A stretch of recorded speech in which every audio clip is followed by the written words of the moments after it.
How long are you going to keep me waiting? A loud male voice echoed as I approached the lobby in front of the hospital's front desk, just past the main entrance. This clinic operates on an appointment basis, sir. We already informed you that you would have to wait if you didn't have an appointment. The receptionist shot back, standing her ground. The other patients in the corridor watched the exchange with looks of annoyance on their faces. I couldn't see the man's face because he was standing with his back to me, but he was pounding on the reception counter and threatening the receptionist, shouting, "What? I'm a doctor. I don't have all day like those retired folks out there. Put me first in line." He was making a scene in front of the reception desk, effectively blocking it. I was at a loss as to what to do. Wow, what should I do? I had to pass by the angry man to present my medical card and insurance card to the receptionist, but the idea of getting close to him frightened me.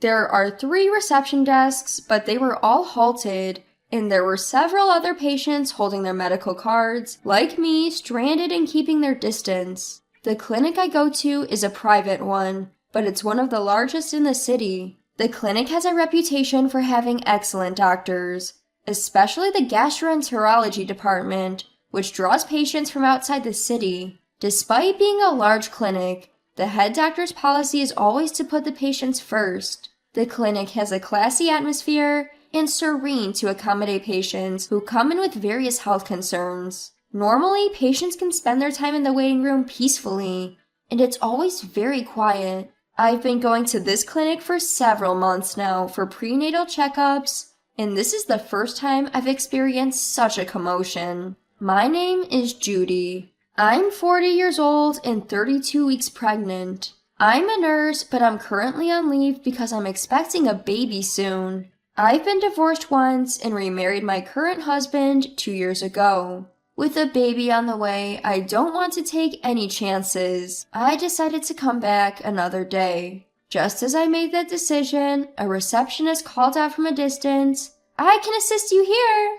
I breathed a sigh of relief and headed towards her. By the time I finished the reception, the man was sitting sullenly on the sofa in front of the reception. I was relieved that the commotion had subsided, but with the man sitting down, his face was clearly visible.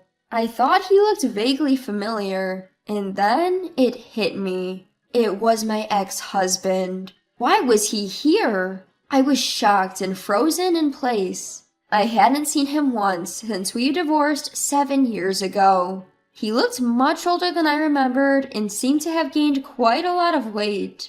The huskiness in his recent outburst was reminiscent of a heavy drinker, making him hard to recognize at first. But there was no doubt about it. Feeling my gaze, my ex-husband looked up. As our eyes met, I abruptly turned my back. I wished he wouldn't notice me, but it was too late. "Hey, isn't that you, Judy?" I was reluctantly compelled to turn around by the loud call of my name from behind. Seeing me, my ex-husband burst into a stifled laugh. "It really is you. I knew it right away because your face hasn't changed. You've always looked older than your age. But what's with that belly? Are you pregnant? At your age? Gross, haha." His insensitive words left me frozen. I had no time or opportunity to retort. He was laughing alone and I couldn't see what was so amusing. Maybe he was venting his frustrations at me for not being given special treatment at the reception desk. He had always been like that. "Why are you here?" Instead of responding to his words, I asked a question. "Huh? Well, it's not important.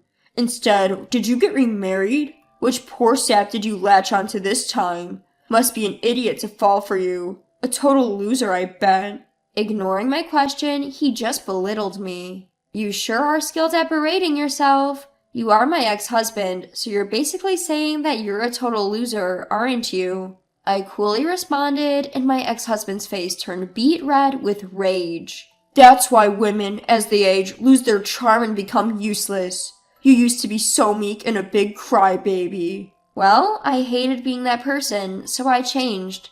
I'm not the same woman anymore. I won't be your punching bag anymore. When we were married, I was always the one who bore the brunt of his irrational anger. He was the worst kind of man, emotionally abusive to me whenever something bothered him. That was my ex-husband. Damn, sassy. Women should just shut up and follow men. Like that stupid woman at the reception desk who, even when I told her to let me go first, kept insisting that she was following protocols. Rules are rules. Of course they would prioritize reservations. Your clinic also works on a reservation basis, doesn't it? You used to boast about the 3-month waiting period being a given, didn't you? Back when we were married, my ex-husband was a doctor employed at a major beauty clinic. Assuming he hasn't changed jobs, he probably still works there. We had a workplace romance. He and I, a naive young nurse at the time. He was just looking for someone easy to have fun with, and I was the only one serious about our relationship. I got married because I was expecting a baby. My ex-husband pressured me to get an abortion, but I firmly refused. My parents and in-laws supported me, and even though we rushed into marriage, I unfortunately had a miscarriage. My ex-husband hurled abuses at me as I broke down crying from the shock, calling our shotgun marriage a marital scam and the biggest mistake of his life. Our married life thereafter was a living hell.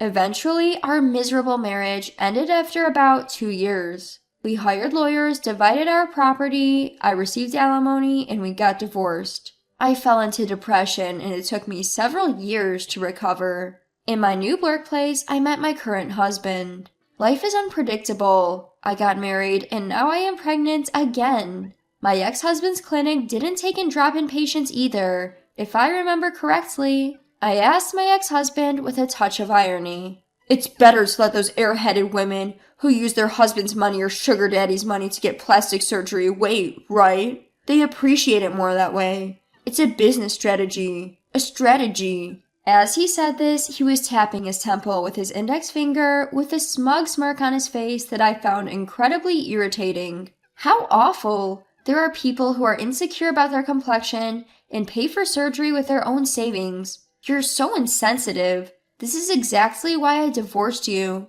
At the beginning of our marriage, I was too blinded by love to see it, but I detested his condescending attitude towards his patients, and how he only saw their insecurities as his source of income. Humph, I paid you a decent amount to get rid of you. That's true. I feel so refreshed now that our ties are severed. Hey, what's the fuss about? At that moment, a group of nurses, doctors, and security personnel arrived. Doctors who hadn't bothered to emerge from the office over troubles at the reception desk or with patients, but perhaps because the argument had gone on too long, they started to appear one after the other from consultation rooms. Perhaps one of the nurses had gone to call them. I felt relieved to have more people on my side. Meeting my ex-husband, having him say unpleasant things, and the memories of those times had filled me with unease and discomfort. It's okay. Everything will be fine. Out of relief, my mouth slipped, and I made an unnecessary statement at last.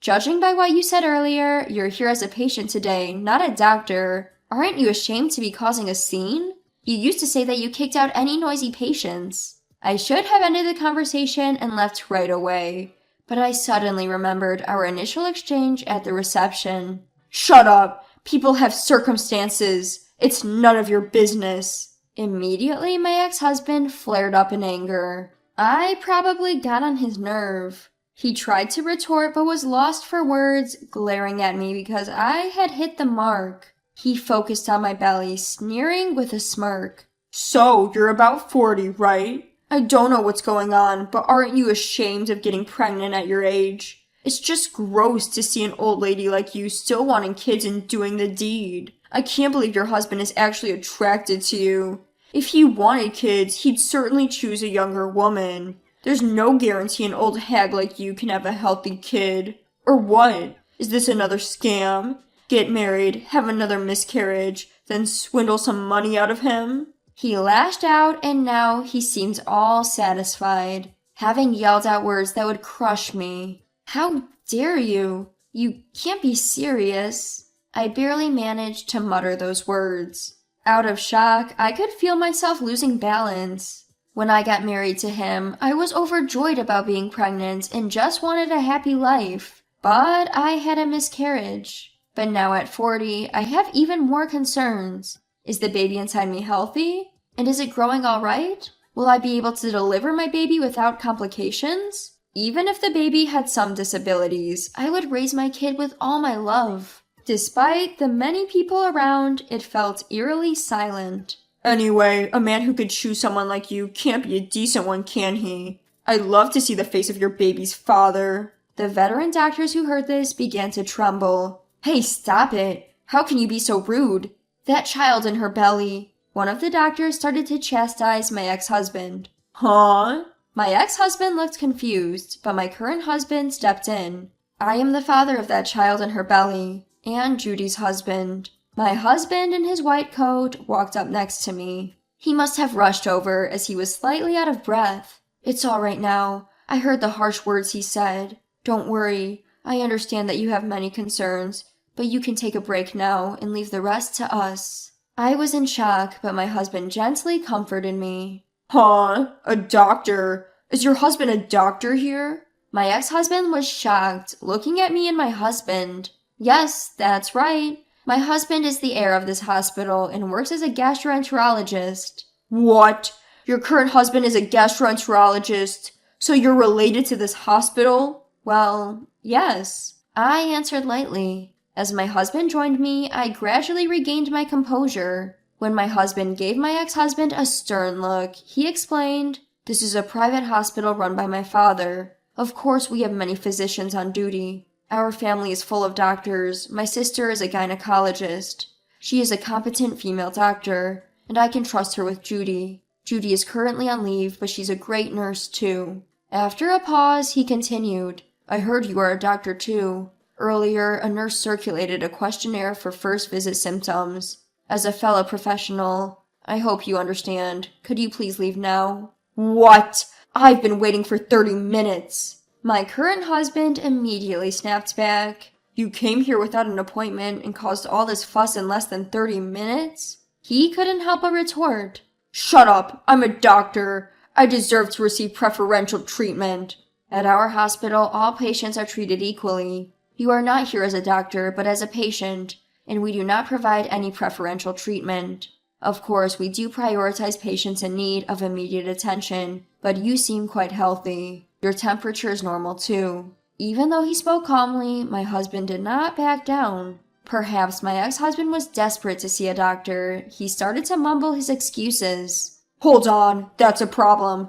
I heard this is the best cardiovascular department, and she's my ex-wife. She's used to my tone. She knows I'm joking, right, Judy? No? I shake my head. No one gets used to verbal abuse. You don't talk to people like that as a joke. My husband immediately backed me up and turned to my ex-husband. I've heard about you from Judy before. Your emotional abuse and cheating was the reason for your divorce, and yet you're trying to hurt Judy again. As Judy's husband and a doctor, I cannot forgive you.